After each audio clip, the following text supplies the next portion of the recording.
This is Alec. And this is Jack. Welcome to another episode of Smith and Scholar. Smith and Scholar is a multimedia project dedicated to promoting and encouraging young men to pursue and live the good life.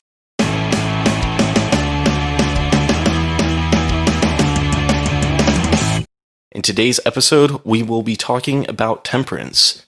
So we just talked about prudence last time, so now we're talking about temperance, which is sometimes listed as the second virtue in the cardinal virtues. As we said last time too, prudence is the mother of all virtues, so if you hear some recurring themes from last podcast on prudence, don't be surprised because... Don't be alarmed!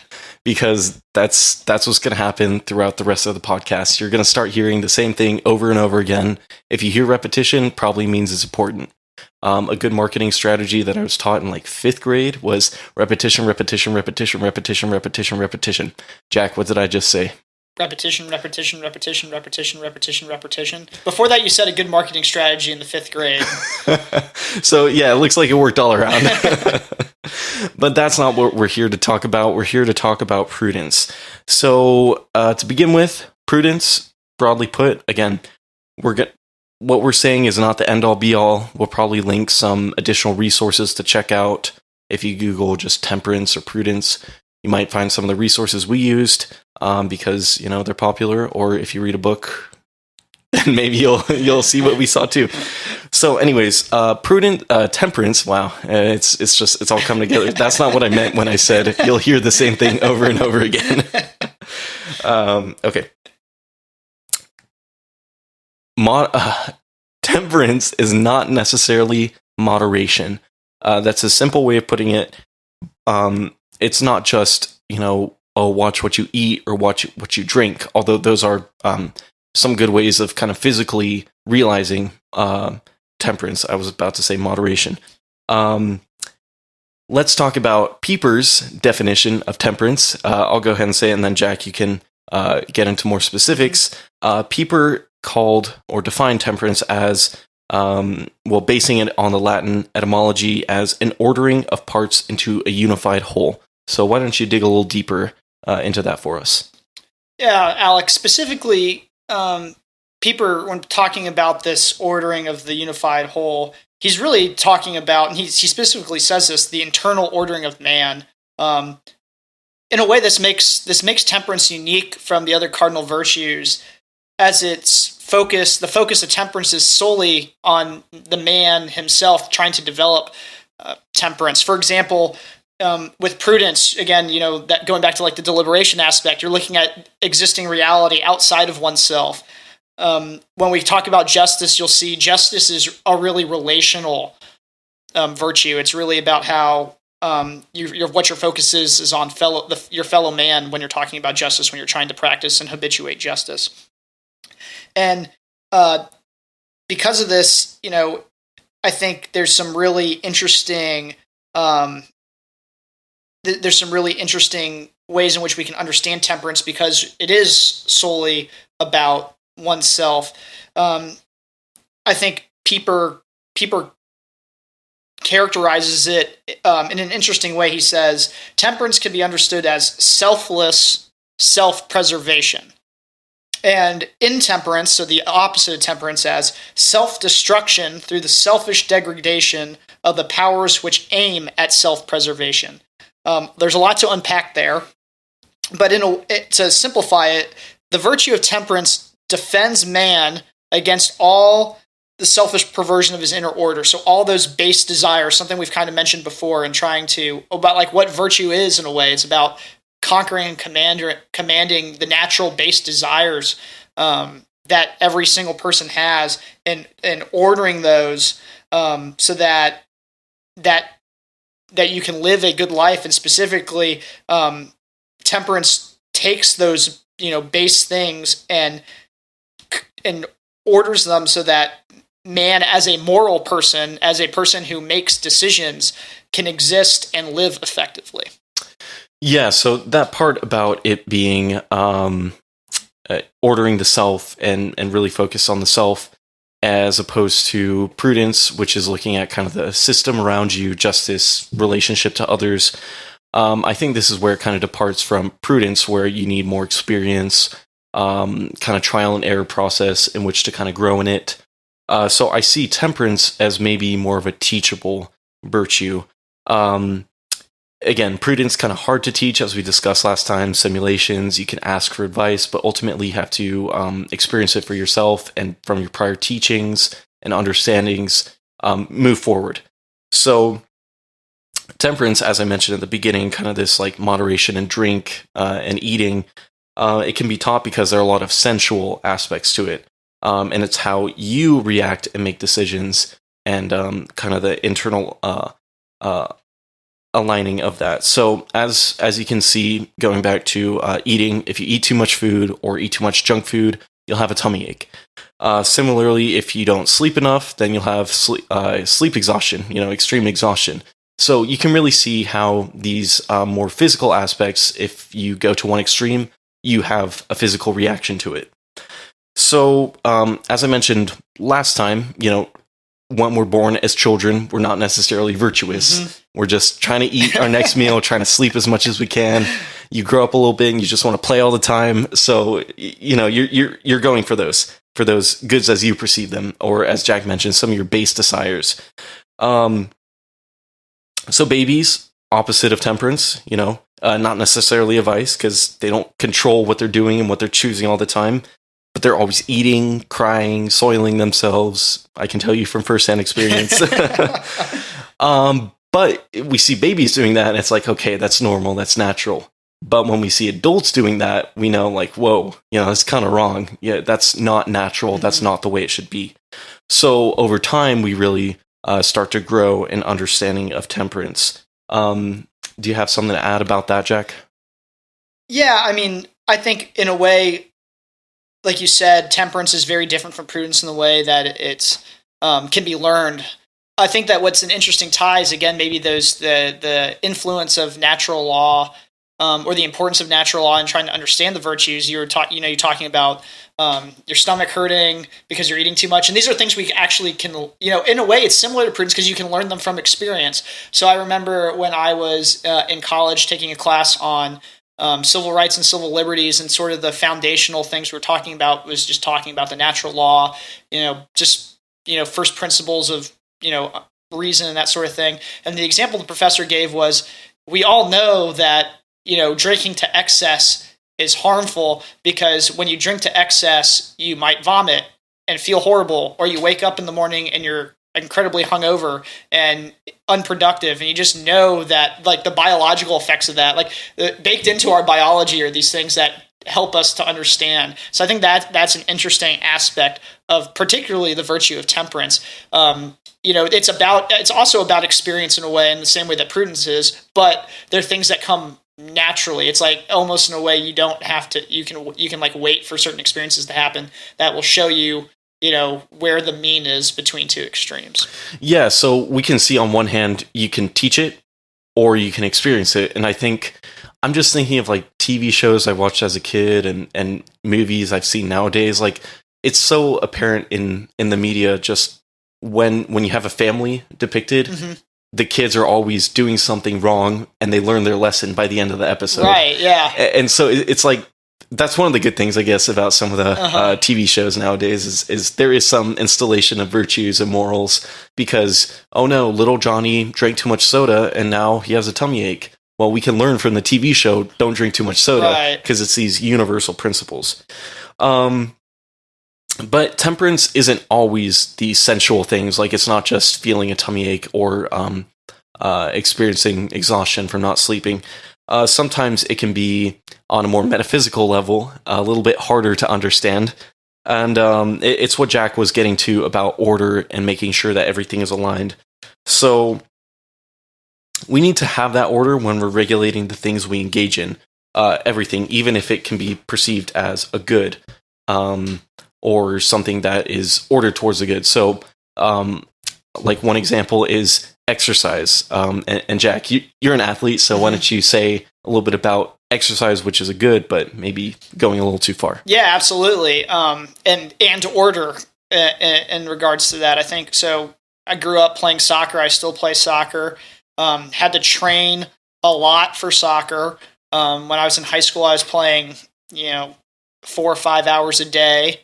And if one, you have to regulate it. You have to rest. You have to recuperate. You can't just, if you drive your body all the time, your body starts to fight back against you. You pull muscles, you have fatigue, that sort of thing. And so, like, for instance, maybe something that I should have done in hindsight, this is me, from my experiences. As an old man. As an old man, I should have taken more focus on, like pre-practice stretching, getting warmed up properly so that, it's all, again, that's like in a way about order and, understanding how you feel and that sort of thing. So I think I think an exercise is actually a really good way in which every person understands, can understand temperance and regulation. Yeah. And then again, drawing on the example of exercise and stretching in preparation for something, we can do a similar thing in the non-physical domain.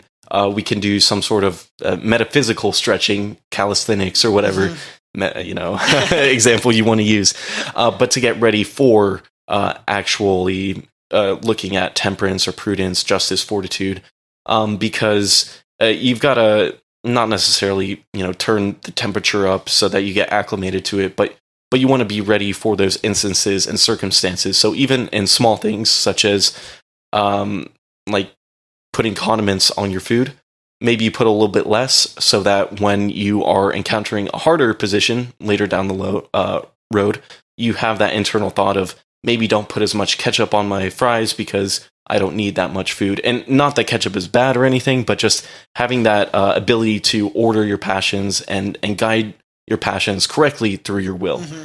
So these examples, a little bit more example driven than normal, but I think again, because I keep on wanting to say moderation, temperance, which again, broadly put, moderation, yes.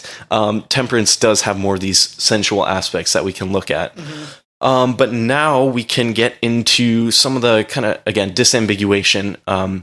Jack, you mentioned last time, prudence is easy to see like the two extremes. It's the mean of two extremes.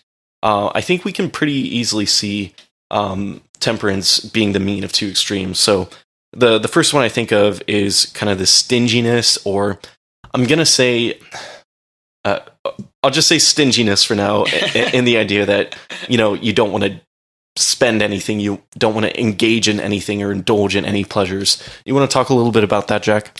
Yeah, absolutely. I think, one of the ways in which we can approach life in this world is it's almost, it's not quite Manichaean in seeing that everything that's physical is bad and therefore you can just abuse it, but more so everything physical is bad and therefore we should try and avoid it. So, like you just said, almost kind of like who's the character from A Christmas Character? Scrooge. Scrooge, like a Scroogian like way of looking at money. It's like, money can be a good. You can use it to support your family, to open up business ventures, to podcast. But like if you see it as a bad and never use it for good things, that in a way that's intemperate. That's not recognizing the good in the place that money or anything else really that is a physical good that has in the proper order of things. Again, remember, in tying temperance to order, I think, again, you can really see this in a rejection of the physical and of good things and pleasurable things that we can have in our lives, and then moderate around so that they are properly ordered in our lives. That is actually temperate living in that regard. Yeah, and it's not to say that every physical good is good. Some are better than others. It's value judgments, and prudence will tell you what things are good or better over others. But then the opposite side of this stinginess, there might be a better way to describe it, but this not partaking in physical goods is overindulging in these physical goods, like gluttony. Mm-hmm. So do you want to talk a little bit about that too? Yeah, sure. So I think gluttony is a good one, and is one, like you're saying, is like, something maybe readily apparent in infants. They're always just wanting to eat. That's just like maybe in their nature. It's self-preservation, like we've talked about. And again, it's this idea that you can engage too much in pleasures or goods. So it's the opposite extreme of what we were just mentioning. And again, you kind of see these a lot in, I guess, what we call our most base physical desires as creatures as Homo sapiens, whether it's engorging yourself and eating too much, whether it's drinking too much and drunkenness, whether it's sexual vices, indulging too much in sexual pleasure. And again, all these things are can be good. Enjoying fine wine and spirits is a good. Enjoying food and sharing food with others is a good. Our sexual powers and capabilities are goods. I mean, they are good things. But when you overindulge in them, or like we were saying earlier, underindulge in those good things, again, you're not properly ordering those things in your life, and therefore you are not being temperate. Yeah, and I think one way to look at this, just an example of food, if you're living temperance, then a normal meal would look like a sandwich, a bag of chips, salad, and a cookie, to have kind of all those, all the components hit your food of a good pyramid, meal. man, Exactly. So, okay, that's a temperate meal. Maybe a stingy meal would look like rice and beans. You're really just, it gets you all the necessary nutrients, and then, but you don't necessarily need to eat that. Now, depending on your state of life, maybe you do. Mm-hmm. But especially if you're forcing it upon others, then it's not as temperate, I would say. And then on the other extreme of gluttony, it's when you're having lobster bisque, steak, and 3 desserts along with a bottle of champagne every night to get that image in your mind. That you can see obviously where this is going. So I want to get to the next part of what contrary to temperance is, and that's incontinence. And that's the idea that your will doesn't really remain steadfast. So even if you know what is good, you're choosing something lesser than the good willingly. And so it seems kind of contrary to virtue, because you know it's the good and you choose not to choose it. And so it does kind of relate to prudence and the idea that we're supposed to have right reason, right application. And that's true because we do have to make correct decisions. But we also have to think of what's being chosen over the will, or what's guiding you over the will. And that's usually your passions or your appetites. And so that's why temperance is a little bit more related to this incontinence. So it can also be seen, again, as attached to prudence because it is this decision-making process. It's about ordering your will behind or in front of your passions and not letting it go vice versa. So I guess to see it visually explained, usually you see a chariot and it's driven by a taskmaster or whatever, the guy behind the horses. Chariot driver. Yeah, I was just thinking of 10 Commandments, the old film. Okay. Yeah. Charlton Heston. And so, they're driving the horses and the horses are moving forward. That's the will guiding the passions. It would be the other way around if either the horses break free of the driver and get to choose where they want to go, or if the for some reason somehow the horses were pushing the driver where to go, or the wheels of the chariot fell off. Yeah, exactly. So it's that idea that you're on a course and you know where you're going, but something goes wrong along the way. So then the last one is I heard this in a talk, which I thought was pretty interesting. That's why I decided to include it here, is looking at the emotions. And again, this is one of those intangible ways of which you can live temperance. So again, this idea of the passions or your appetites getting the best of you. If you're too angry, too sad, too cruel, those are kind of ways to not live temperately.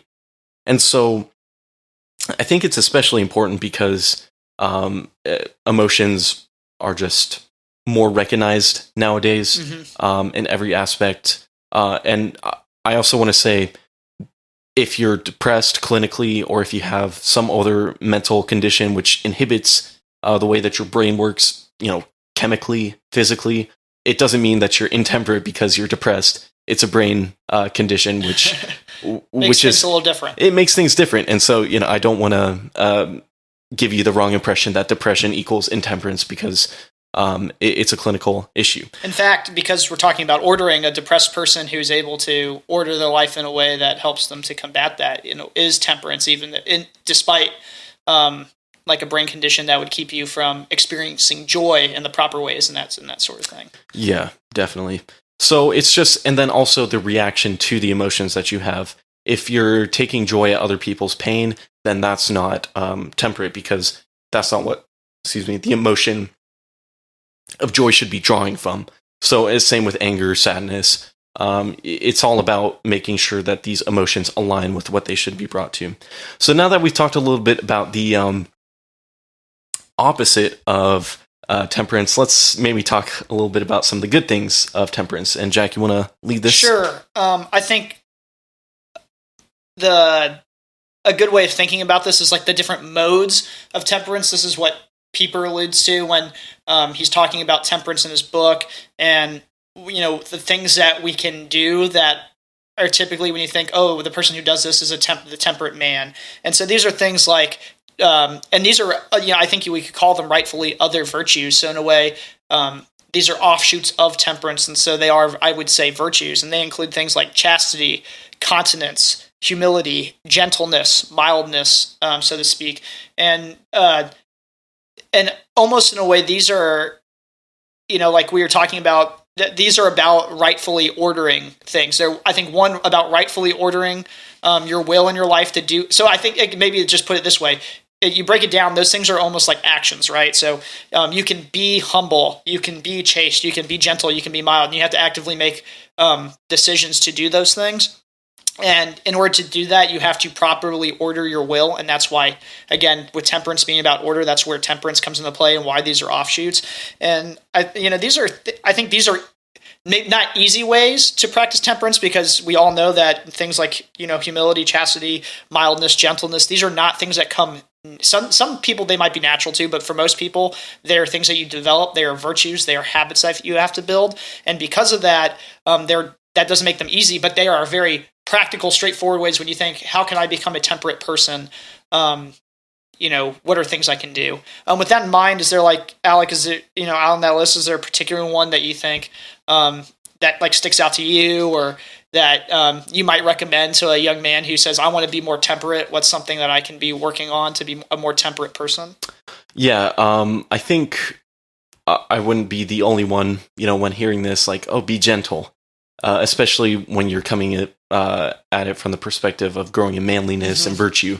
You think gentle, and you don't necessarily think, a strong man is gentle. You think of more tender love or gentleness coming from a mother, or even just thinking of like the animal kingdom. You see a mother taking care of their pup or something like that, and that's gentleness. So thinking about gentleness from the perspective of a man, and then in the context of temperance, which is, again, order, it's a little bit interesting, because if gentleness is about, being, gentle, but also kind of ordered, and I'm trying to think of the right word, other than gentle and order right now, but, I was going to say mild, but mildness, I mean, it kind of goes together, but just not being reactionary, I guess I could say, or being kind of understanding about different situations that are going on. I think that kind of describes what gentleness is. You don't have to react by flipping the table every time. And it is a bit of a contrast to anger, although sometimes anger can be good. In fact, anger might be a mode of temperance if it's just and if it's ordered. But gentleness, on the other hand, is not reacting with incendiary remarks or again, brashness or extreme levels of boldness. Very good. Yeah. Yeah, I think, for me at least, I think I would say one that I think is easy, is like one that we don't think about a lot, but is one that I think a young man could more easily practice, is humility. And it's not to say that we're all that most people are boastful and prideful. But like, if you go the extra mile and actually try and be humble, to practice humility, to have humility, and humility, I think, is great. Again, it ties to order really well, because humility is all about finding where you are in like the order of things in your world, and making sure that you don't you're not doing anything that exceeds. And this isn't to say like, every man has his place and he shouldn't, like not like that, but that, whether it's because of, the positions of power you might have, or the lack of the position of power you might have, what your job is, what your job description is, who you give commands to, who you don't, the type of things that you're able to achieve, your skills, your talents, that kind of, there's like a natural hierarchy of things. And like, for example, I think, that it might seem impossible for the lowest of the low to be humble because they have nothing, but in a way they are almost the most humble, and it comes most naturally to them. It's actually the person who has, this is why we say like the person with the most power, the most skill, or that puts them higher. Humility might be something that you would find lacking. And so I think that's a way that we can all take stock of where we are in our lives and try and figure out ways to practice humility, and the humility isn't self-degradation at all. It's just, I think humility is often tied to gratitude. And so I think that's maybe my, actual tangible advice for men who are trying to practice humility is to practice gratitude as well, to be thankful for what you have, and understanding that, what you have is good and you should be thankful for it, and that sort of thing. Yeah, I think we need a whole episode on humility. Yeah, no, definitely. I think we definitely will put that on the to-do list for sure. All right. Well, any closing remarks? No, I just think, when you're thinking about temperance, think about order, think about, your natural proclivities and trying to order those in the decisions you make and your will. And I think you'll be on the right track. Yeah. Not too much, not too little, just right.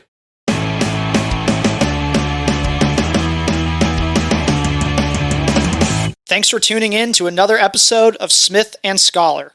If you liked what you heard, please subscribe to our podcast on all the major platforms, including YouTube, Apple, and Spotify. Also, follow us on Twitter to stay up to date with everything we are doing and thinking. Finally, feel free to give us feedback and ask questions across the different platforms. We'd love to hear from you. Until next time, this is Smith and Scholar.